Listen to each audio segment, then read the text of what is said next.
नहीं।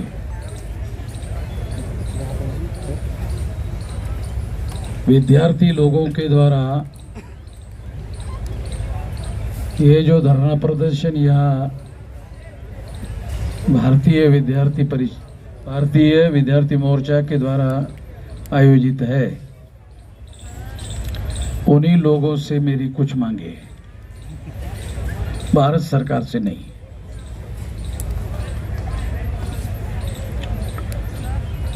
तो मेरी क्या मांगे हैं? पहली मांग तो ये है कि ये जितने मुद्दे आप लोगों ने, बेरोजगारी का है, मर्जिंग का है, प्रतियोगी परीक्षाओं में गड़बड़ी का है, स्कूल छात्रवृत्ति का है और नई शिक्षा नीति के संबंध में पाठ्यक्रम का है, धार्मिक शिक्षा पर रोक का है, निजीकरण ठेकेदारी के विरोध का है, छात्राओं की सुरक्षा का है, SC/ST बजट के निर्मित छात्रावासों का आवंटन का है। ऐसे बहुत सारे मुद्दे आप लोगों ने भारत सरकार के सामने उठाने के लिए ये धरना प्रदर्शन आपने किया है। अगर आपकी बातें भारत सरकार सुनने वाली नहीं तो क्यों सुनने वाली नहीं है? जब भारत सरकार को लगेगा कि आपकी संगठन शक्ति के वजह से और आंदोलन की वजह से उनके सरकार को खतरा पैदा हो जाएगा, उस दिन सुनेगा। तो यहाँ जितने लोग आप ये आए हुए हैं, इतने लोगों से तो महानगर पालिका में इससे ज्यादा संख्या में कारपोरेटर चुनने के लिए एक कारपोरेटर चुनने के लिए इससे ज्यादा संख्या चाहिए। तो इससे कुछ होगा ऐसा मुझे नहीं लगता। ये बात मैं आप लोगों को निराश करने के लिए नहीं बोल रहा हूँ, बल्कि मैं कुछ बातें आप लोगों को बताना चाहता हूं कि आपको क्या करना चाहिए। फिर अगर आपकी बात सरकार नहीं मानने वाली तो आपको क्या करना चाहिए? आप लोगों को संगठित शक्ति निर्माण करने पर ज्यादा जोर लगाना चाहिए। दिल्ली आने के लिए हमारे लोगों को बहुत ज्यादा ताकत लगानी पड़ती है। जो SC/ST OBC माइनॉरिटी के जो बच्चे हैं, स्टूडेंट है, उन लोगों को यहाँ दिल्ली आने के लिए बहुत ज़्यादा शक्ति, बहुत ज़्यादा ताकत लगानी पड़ती है। और बहुत ज़्यादा ताकत और शक्ति लगाने के बाद भी बहुत कुछ होता नहीं है। तो इसीलिए जो बहुत ज़्यादा ताकत दिल्ली आने के लिए लगाई जाती है, वो ताकत आप क्या करो, संगठित शक्ति निर्माण करने पर लगाओ। यदि आप संगठित शक्ति निर्माण करने पर लगाते हो, विद्यार्थियों की करो। मैं नहीं कर रहा हूं कि सारे समाज की शक्ति निर्माण करने का काम करो, मैं कह रहा हूं विद्यार्थियों की ही शक्ति निर्माण करो। यदि आप विद्यार्थियों की शक्ति निर्माण करते हो, जैसे भारत के आसपास के तमाम देशों में विद्यार्थियों के आंदोलन की वजह से वहां की सरकारें बदली, वहां की सरकार चलाने वाले लोगों को भाग जाना पड़ा, ऐसा हुआ। ऐसी खबरें मीडिया में और तमाम जगह पर आ रही है। तो इसलिए क्या करना चाहिए कि विद्यार्थियों को संगठित शक्ति निर्माण करने पर ज्यादा जोर लगाना चाहिए। यदि आप ऐसा करते हैं तो आप लोगों को, अगर एक गांव में एक विद्यार्थी भी आपके संगठन का सदस्य कार्यकर्ता बनता है, कि कम से कम पहली क्लास में 5 साल का बच्चा जो है पहली क्लास में जाता है। हमारे जमाने में 7 साल के बच्चों को पहली क्लास में जाने देते थे, 7 साल में। तो आजकल 5 साल में ही पहली क्लास में, तो 7वीं क्लास में वो 12-13 साल का होता है। 12-13 साल के उम्र के बच्चे को थोड़ी बहुत समझ आना शुरू हो जाती है। अगर वहां से उतने साल के उम्र के बच्चे को आप तैयार करते हो तो वो 2-4-5 साल में 18 साल का होकर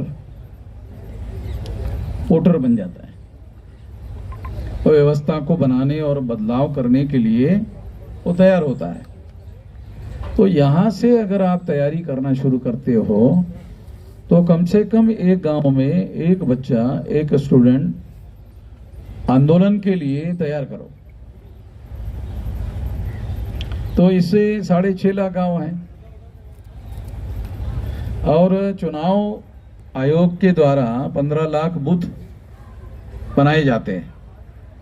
चुनाव संपन्न कराने के लिए 15 लाख बूथ बनाए जाते हैं। तो एक बूथ में एक विद्यार्थी कार्यकर्ता तैयार करो। एक बूथ में कम से कम, अभी आज का अखबार में खबर है कि एक बूथ में 1200 वोटर, आज के अखबार में चुनाव आयोग ने ये आंकड़ा दिया है कि 1200 वोटर के लिए एक बूथ होगा।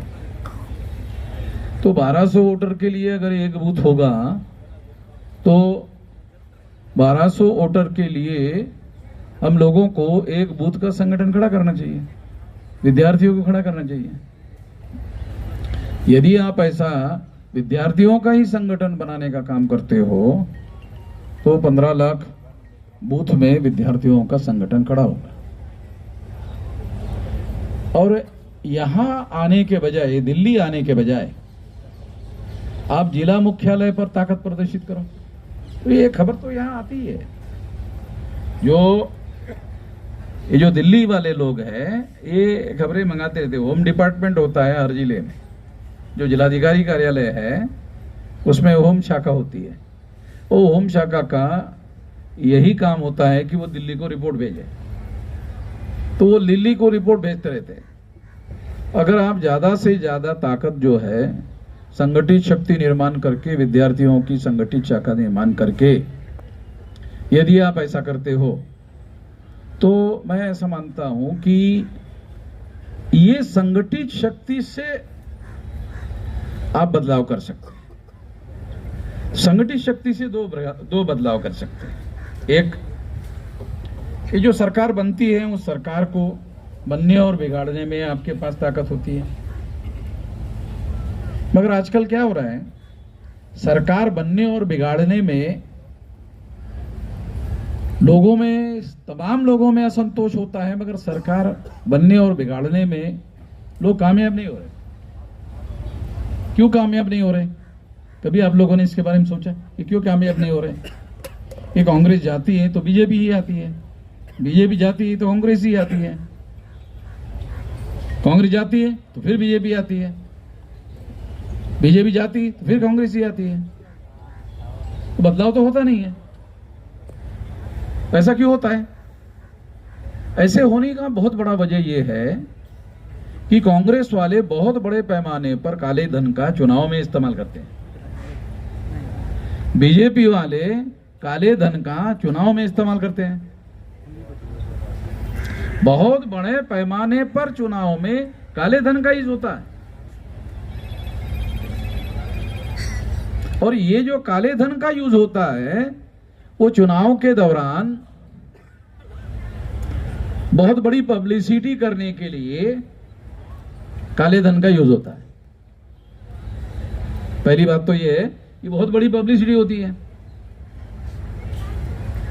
और दोनों, कांग्रेस और बीजेपी, बीजेपी और कांग्रेस, दोनों के दोनों काले धन का यूज करते हैं। इससे क्या होता है? कभी आपने सोचा इससे क्या होता है? इससे चुनाव क्षेत्र में क्या बदलाव आता है? चुनाव क्षेत्र में एक बहुत बड़ा बदलाव आता है।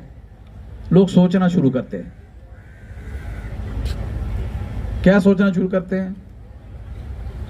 लोग सोचना शुरू करते हैं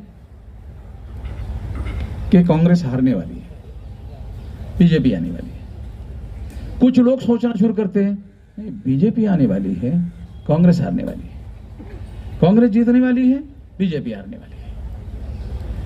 लोग ऐसा सोचना शुरू कर देते हैं। ये जो पब्लिसिटी मैकेनिज्म डेवलप किया जाता है, इससे ये होता है। तो इससे क्या होता है कि जो हमारे SC ST OBC माइनॉरिटी के 85% वोट है, वो वोट डिवाइड होते हैं, कुछ कांग्रेस के फेवर में कन्वर्ट होते हैं और कुछ बीजेपी के फेवर में कन्वर्ट होते हैं। और तुम जो बदलाव करने वाले लोग हैं, उनके पास तो कोई काला धन तो होता नहीं, उसके पास पब्लिसिटी में वो कहीं कहीं दूर तक नहीं होता है,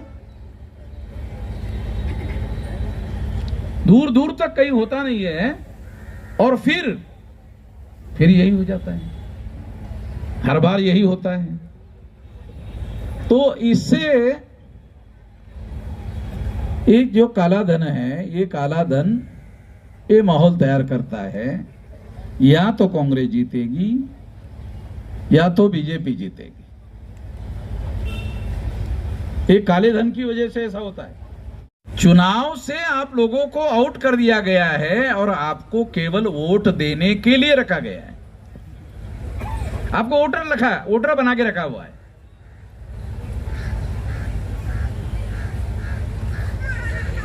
तो चुनाव से आप जो बदलाव चाहते हैं, वो बदलाव काले धन की वजह से रोक दिया गया है। फिर क्या करेंगे? अगर ये ऐसे है तो क्या करेंगे? तो इसलिए हम लोगों को ये ध्यान रखना होगा कि अगर बदलाव करना चाहते हो तो हमारे लोगों का ध्यान चुनाव से हटाना होगा और परिवर्तनकारी आंदोलन पर केंद्रित करना होगा। आंदोलन पर केंद्रित करना होगा। आप में से किसी के पास भी काला धन नहीं है, सफेद नहीं है, साला काला कहां से होगा भाई? सफेद नहीं है। खून पसीना बहाने के बाद खाने के लिए हम जो कमाते हैं वो पर्याप्त नहीं मिलता है, वो सफेद नहीं मिलता पर्याप्त। तो काला कहां से होगा? तो काला तो हमको मिलने वाला ही नहीं है। इसलिए काले धन का इस्तेमाल हो रहा है, और काले धन का इस्तेमाल जो है वो बीजेपी और कांग्रेस और बीजेपी कर रही है।